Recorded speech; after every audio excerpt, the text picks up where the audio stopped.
Hello दोस्तों, आप सभी का हमारे यूट्यूब चैनल डीके पाठशाला में स्वागत है। दोस्तों, जैसा कि आपने थंबनेल देख ही लिया होगा, दोस्तों आज वीडियो हम देखने वाले हैं जो आपका भारतीय राज्य व्यवस्था है उससे संबंधित कुछ क्वेश्चन आपके सॉल्व कराएंगे।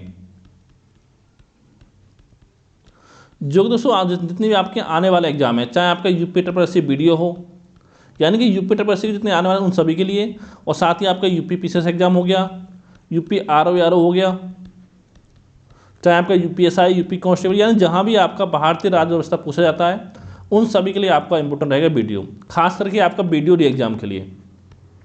क्योंकि मैं आपको पहले बता चुका हूँ कि अगर केवल आपने हमारी टेस्ट सीरीज अच्छे से फॉलो कर ली जीके की, और साथ में हमारे करंट अफेयर के नोट्स पढ़ लिए आपने, तो आपके 35 नंबर आपके आराम से एग्जाम में आपके आ जाएंगे। पर जितना आपको कहा जाए उतना आपको पढ़ना है और साथ में पढ़ के आपको नोट्स बनाने हैं इस वीडियो के। तो चलिए शुरू करते हैं आज का वीडियो। यहाँ पर दोस्तों पहला क्वेश्चन आपका है कि ईडब्ल्यूएस के लिए 10% आरक्षण की व्यवस्था संविधान के किस संशोधन अधिनियम में की गई है। तो दोस्तों ये की गई है आपकी 103वें संविधान संशोधन अधिनियम के तहत, यानी ऑप्शन तीसरा आपका सही हो जाएगा। यानी पता होगा आपको, जो जनरल कैटेगरी के लोग हैं, जो आर्थिक रूप से कमजोर हैं, उनके लिए 10% की आपकी आरक्षण की व्यवस्था की गई है। और दोस्तों जो आपका 101वां संविधान संशोधन अधिनियम था, ये आपका 2017 में लागू हुआ था। ये आपका जीएसटी से संबंधित है। और दोस्तों 103वां लागू हुआ था आपको 2019 में। और साथ ही जो आपका 102वां संविधान संशोधन अधिनियम था, ये आपका 2018 में लागू हुआ था, जो कि आपका राष्ट्रीय पिछड़ा वर्ग आयोग को इसमें संविधान दर्जा आपका दिया गया था, यानी कि राष्ट्रीय पिछड़ा वर्ग आयोग को संवैधानिक दर्जा।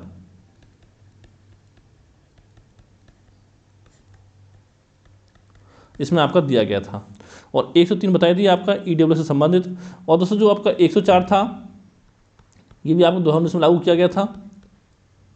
ठीक है, इसमें दोस्तों क्या हुआ था, इसमें आपका आर्टिकल 334 में आपका संशोधन किया गया इसके तहत। अब देखिए आर्टिकल 334 आपका क्या था, क्या आपने देखा होगा, लोकसभा आपकी हो गई और साथ में आपकी विधानसभा, जितने भी आपके स्टेट विधानसभा हैं सभी।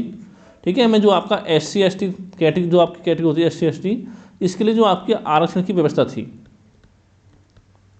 उसको आपका 10 वर्ष के लिए बढ़ा दिया गया है। ठीक है, संविधान संशोधन अधिनियम 104 के तहत, जो कि दोस्तों पहले था आपका, जो पहले 25 जनवरी 2020 तक लागू था, जिसको बढ़ाकर आपको 10 वर्ष बढ़ा दिया गया है, यानी आपके 2030 तक आपका कर दिया गया है। और साथ ही इसमें एक प्रावधान आपको और किया गया था कि जो आपके आंग्ल भारतीय शामिल होते थे समुदाय, उनको आपको हटा दिया गया है। ठीक है, जो कि आपको विधानसभा में या लोकसभा में मनोनीत किए जाते थे, उनको आपका हटा दिया गया है। ठीक है, ये चारों आपको याद रखने हैं। और दोस्तों इसके बाद एक अधिनियम आपका और है, वो है आपका 105 में, यानी अब तक आपके 105 ही अधिनियम आपके हुए हैं।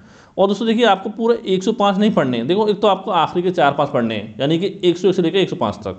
और दोस्तों इससे पहले आपको याद होगा, मैंने 1-2 साल पहले एक वीडियो बना दिया था, उसमें जितने भी आपके महत्वपूर्ण अधिनियम है वो मैंने सारे आपको कवर करा दिए। लगभग 15-20 मिनट का वीडियो है, उसको जाकर आप देख सकते हो। और दोस्तों 105 जो था वो आपका, जिसमें सामाजिक एवं, यहाँ पे लिख देता हूँ मैं आपका,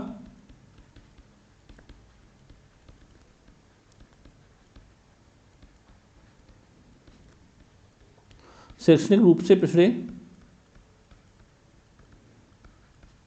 पे पिछड़े हैं,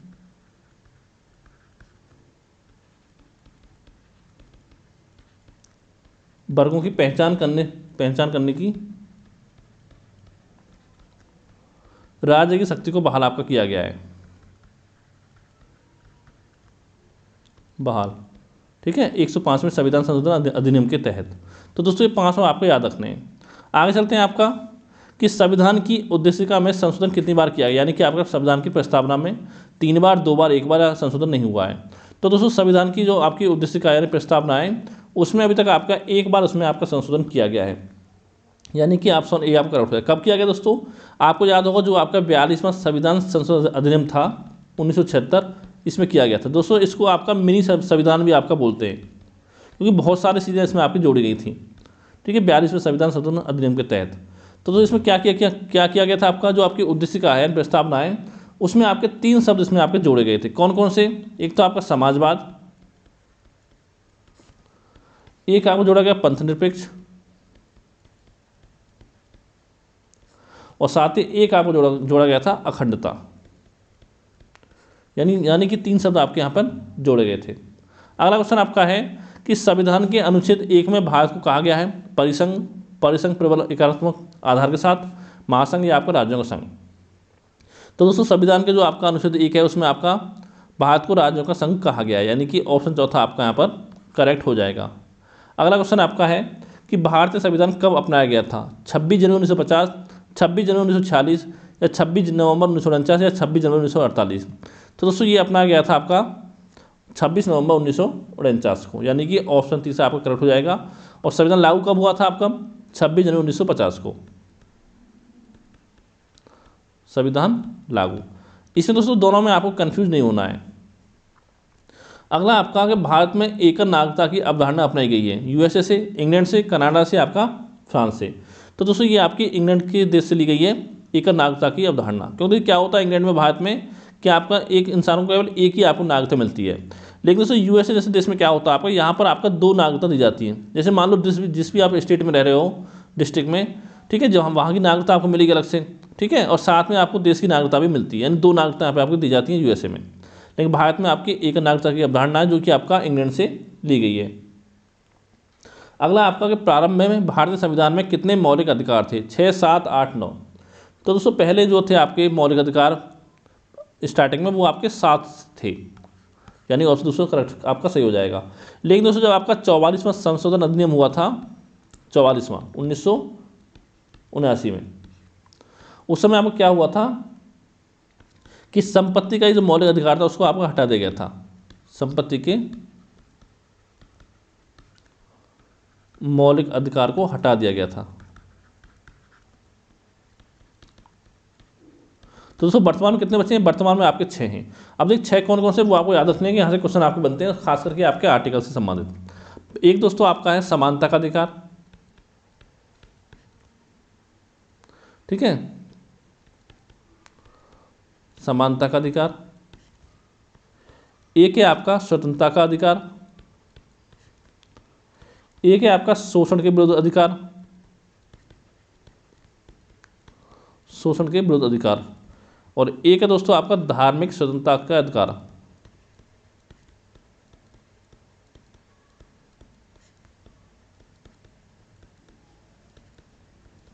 चार हो गए आपके। और एक है दोस्तों आपका संस्कृति तथा शिक्षा संबंधी अधिकार, और एक है आपका संवैधानिक उपचारों का अधिकार।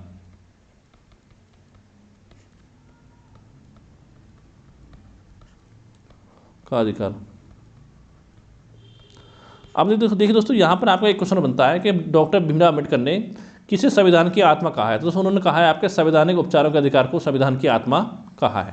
ये पॉइंट आपको ध्यान रखना है, यानी 6 आपके मौलिक अधिकार है समय वर्तमान में। अगला आपका कि निम्न में से कौन सम्मिलित नहीं है, ये आपको बताना है। यहाँ पर कुछ आपके आर्टिकल रखें। आर्टिकल 14 विधि के अनुसार समानता, एकदम सही है। आर्टिकल 16 समान अवसर, ये भी सही है। आर्टिकल 17 उपाधियों का, दोस्तों ये गलत है आपका। और संविधान 18 सॉरी आर्टिकल 18 सैनिक उपाधियों की अनुमति, ये सही है। और साथ में इसके साथ भी आपका उपाधियों का समापन भी इसमें होता है आपका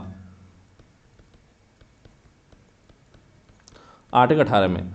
और दोस्तों आर्टिकल 17 में क्या है आपका? इसमें दोस्तों आपका है अस्पृश्यता का अंत, यानी कि आप किसी के साथ जाति, लिंग, धर्म के आधार पर किसी के साथ आप भेदभाव नहीं कर सकते हो, ठीक है, यानी कि ऑप्शन तीसरा वाला इसमें आपका करेक्ट हो जाएगा। अगला आपका कि यदि लोकसभा अध्यक्ष त्यागपत्र देना चाहे तो वह अपना त्यागपत्र निम्नलिखित में से किसको संबोधित करेगा? भारत के राष्ट्रपति, उपाध्यक्ष, प्रधानमंत्री या मंत्रिमंडल? तो दोस्तों जो आपका लोकसभा का अध्यक्ष होता है वो अपना त्यागपत्र देता है आपका लोकसभा के उपाध्यक्ष को, यानी कि ऑप्शन दूसरा आपका करेक्ट हो जाएगा, ठीक है। और अगर आपका उपाध्यक्ष दे अपना इस्तीफा तो वो देगा आपका लोकसभा के अध्यक्ष को।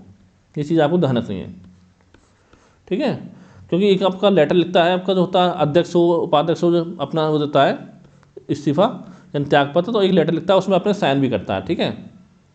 अगला आपका कि मंत्रिपरिषद सामूहिक रूप से उत्तरदायी है लोकसभा के, राज्यसभा के, राष्ट्रपति के या प्रधानमंत्री के? तो दोस्तों जो भी आपकी मंत्रिपरिषद होती है वो आपका लोकसभा के प्रति उत्तरदायी होती है, यानी कि ऑप्शन ए। ये दोस्तों है आपका आर्टिकल 75(3) के तहत, आर्टिकल 75(3) के तहत, ठीक है। और दोस्तों जो आपकी मंत्रियों की नियुक्ति जो आपकी होती है, पता ही होगा आपका कि पीएम के परामर्श पे जो आपका राष्ट्रपति करते हैं। जो आपके मंत्री परिषद जो आपके मंत्री होते हैं उनकी नियुक्ति आपकी राष्ट्रपति द्वारा की जाती है, पीएम प्रधानमंत्री की सिफारिश पर यानी परामर्श पर, ठीक है। और जो आपके मंत्री होते हैं वो आपका व्यक्तिगत रूप से होते हैं आपके राष्ट्रपति के प्रति उत्तरदायी होते हैं, राष्ट्रपति के प्रति उत्तरदायी।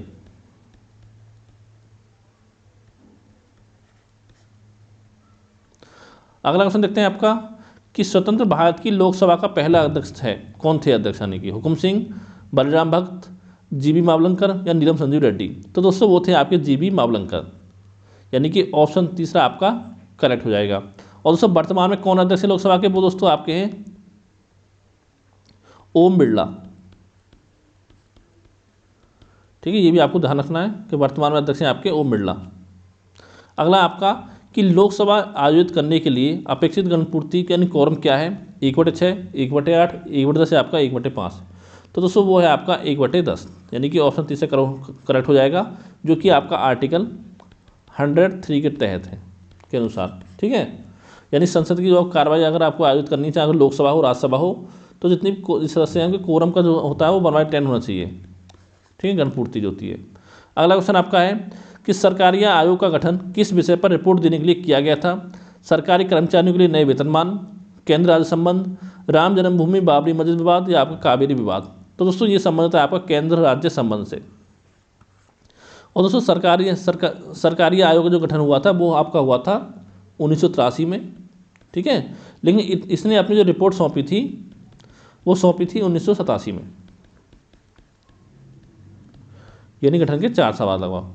अगला क्वेश्चन आपका है कि सुप्रीम कोर्ट में कितने न्यायाधीश हैं, 31, 32, 33, 34। तो दोस्तों वर्तमान की बात की जाए तो इस समय आपके 34 न्यायाधीश हैं, जिसमें 33 आपके न्यायाधीश हैं और एक आपका मुख्य न्यायाधीश है, ठीक है। टोटल 34 न्यायाधीश इस समय होते हैं आपके। पहले आपके 31 होते थे, 30+1, अब आपके 33+1 होते हैं 34। अगला क्वेश्चन आपका है कि भारत के नियंत्रक एवं महालेखा परीक्षक का कार्यकाल कितने वर्षों का होता है, 3, 4, 5 या 6 वर्ष। तो दोस्तों इनका कार्यकाल होता है आपका 6 वर्ष का, यानी कि दोस्तों 6 वर्ष या आपका 65 वर्ष, जो भी आपका पहले आए, 65 वर्ष की आयु। जैसे मान लो किसी का आपका गठन किसको आपका यानी कि नियंत्रक महालेखा परीक्षक यानी कि आपको बनाया जाता है, ठीक है। अगर मान लो उसकी एज आपकी 62 साल है तो देखिए उसका कार्यकाल आपको 6 वर्ष का नहीं होगा, फिर आपका 3 वर्ष का होगा, यानी कि जो भी आपका पहले आए तो 6 वर्ष पहले आए, या आपका 65 वर्ष की आयु पहले आए तो उससे आपका कार्यकाल होता है। वैसे बहुत ही कम ऐसे होते हैं जो आपका 65 वर्ष यानी 6 वर्ष अपना कार्यकाल जो है पूरा कर पाते हैं। और उसके साथ ही बता दें कि नियंत्रक महालेखा परीक्षक जो है इसकी आपको कौन से आर्टिकल में, ये आपका आर्टिकल 148 में। और वर्तमान में जो कैग हैं वो आपके कौन है मैंने भारत के, तो सब वो हैं आपके गिरीश चंद्र मुर्मू, ये भी आपको ध्यान रखना है। और दोस्तों इनकी नियुक्ति किसके द्वारा की जाती है, वो की जाती है आपकी नियुक्ति राष्ट्रपति के द्वारा, राष्ट्रपति के द्वारा आपकी नियुक्ति की जाती है नियंत्रक एवं महालेखा परीक्षक की। अगला क्वेश्चन आपका है कि भारत के प्रथम मुख्य निर्वाचन आयुक्त कौन थे, के के सुंदरम, सुकुमार सेन, जीबी मावलंकर, टी स्वामीनाथन। तो दोस्तों भारत के जो प्रथम मुख्य निर्वाचन आयुक्त थे वो थे दोस्तों आपके सुकुमार सेन, यानी कि ऑप्शन दूसरा वाला आपका सही हो जाएगा। और बात की वर्तमान में कौन है, तो दोस्तों वो है आपके राजीव कुमार, जो कि आपका 25वें हैं। अगला क्वेश्चन आपका है कि मुख्यमंत्री की नियुक्ति की जाती है राज्यपाल द्वारा, राष्ट्रपति द्वारा, उच्चतम न्यायालय के मुख्य न्यायाधीश द्वारा या आपका उच्च न्यायालय के मुख्य न्यायाधीश द्वारा। तो दोस्तों जो मुख्यमंत्री की नियुक्ति की जाती है वो आपका राज्यपाल के द्वारा की जाती है, यानी कि ऑप्शन 1 करेक्ट हो जाएगा। ये आपका आर्टिकल 164(1) के तहत की जाती है। और जो मंत्री होते हैं आपके मंत्रिमंडल में, ठीक है, उनकी नियुक्ति आपका राज्यपाल जो करते हैं वो सीएम की सिफारिश पर करते हैं, ठीक है। और जो मंत्री होते हैं वो आपका राज्यपाल के प्रसाद पद पर बने रहते हैं, यानी जो काम वहाँ पर आपका होता है राष्ट्रपति करता है, केंद्र में वो काम आपका यहाँ पर राज्यपाल करता है, ठीक है। अगला आपका है कि वह कौन सा राज्य है जिसने सर्वप्रथम पंचायती राज अपनाया था, आंध्र प्रदेश, बिहार, गुजरात, राजस्थान। तो दोस्तों जो आपका पंचायती राज सबसे पहले लागू हुई थी वो आपकी राजस्थान में हुई थी, यानी कि ऑप्शन चौथा करेक्ट हो जाएगा। कब लागू हुई थी आपकी, ये दोस्तों हुई थी आपकी 2 अक्टूबर 1959 को राजस्थान के नागौर जिले में।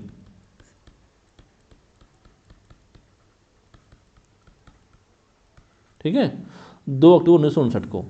और ये प्रधानमंत्री जवाहरलाल नेहरू के द्वारा की गई थी शुरुआत इसकी।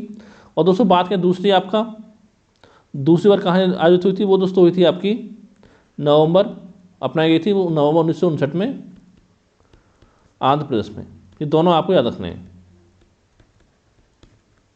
अगला क्वेश्चन आपका है कि निम्नलिखित में से कौन सा एक राज्य का घटक नहीं है? जनसंख्या, भूमि, सेना, सरकार। तो दोस्तों यहाँ पर सेना आपका राज्य का घटक नहीं है। ठीक है, राज्य के 4 घटक होते हैं मेरे आपके, कौन कौन से? एक दोस्तों आपको होता है जनसंख्या, एक आपका होता है राज्य क्षेत्र, या तो राज्य क्षेत्र बोलो या आपका भूमि बोलो उसको, और या आपका भूभाग बोलो, एक ही बात है, 2 हो गए। और तीसरा दोस्तों आपका होता है सरकार यानी शासन, और चौथा आपका होता है प्रभुसत्ता या आपका संप्रभुता। 4 आपके हो गए। अगला क्वेश्चन आपका है कि सही सुमेलित नहीं है, आपको बताना है कौन सा आपका सही सुमेलित नहीं है।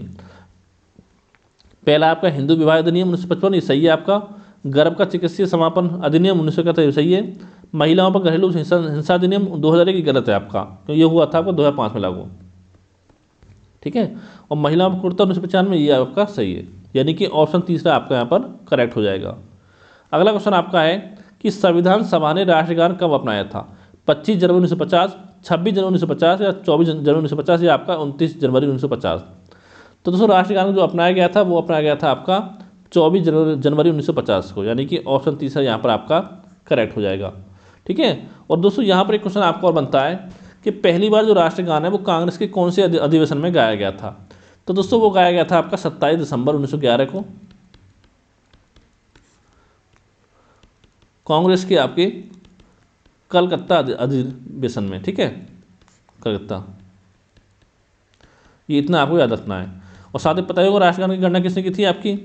तो दोस्तों रचना किसने की थी? वो की थी आपकी रविंद्रनाथ टैगोर जी ने,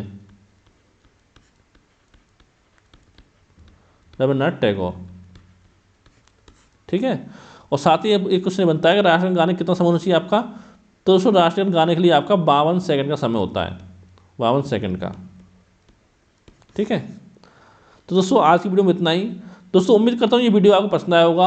अगर दोस्तों आपको वीडियो अच्छा लगा, वीडियो को लाइक करें, साथ ही चैनल को सब्सक्राइब करना ना भूलें। क्योंकि देखिए दोस्तों आप लोगों की तरफ से मुझे अगर सपोर्ट मिलेगा तो मेरा भी वीडियो बनाने का मन करेगा। क्योंकि दोस्तों मैं एक चीज़ बता दूंगा आपको कि लगभग अगर मैं आपको 20 क्वेश्चन सॉल्व करा रहा हूँ वीडियो में, तो इस वीडियो को बनाने के लिए कम से कम मेरे लिए 3 से 4 घंटे की मेहनत लगती है। आपसे कैसे लगती है? देखिए पहले तो खुद से पढ़ना पड़ता है, कोशिश होती है कि जो भी आपको पढ़ाया जाए एकदम सही हो, कुछ भी उसमें आपको गलत चीज़ें नहीं पढ़ाई जाए। ठीक है, पढ़ाया जाता है आपको, और फिर उसमें क्या होता है टाइप 20 क्वेश्चन आपको टाइप भी किए जाते हैं। देखिए ऐसा तो होता नहीं कि किसी के एक पेज से उठाए 20 क्वेश्चन आपको टाइप कर दिए, यानी पूरी सब्जेक्ट से आपके होते हैं क्वेश्चन। ठीक है, जो भी आपके इंपॉर्टेंट क्वेश्चन है वो आपको कराए जाते हैं। तो इसमें 3-4 घंटे कम से कम लग जाते हैं। फिर आपको वीडियो बनाना पड़ता है, फिर उसको अपलोड करना पड़ता है, तो इसमें बहुत सारा समय आपका लगता है। तो दोस्तों ये बताना चाहता हूँ कि अगर आपको वीडियो अच्छा लगे तो वीडियो को लाइक किया करें, और साथ ही चैनल को दोस्तों के साथ शेयर जरूर किया करें। Thank you for watching.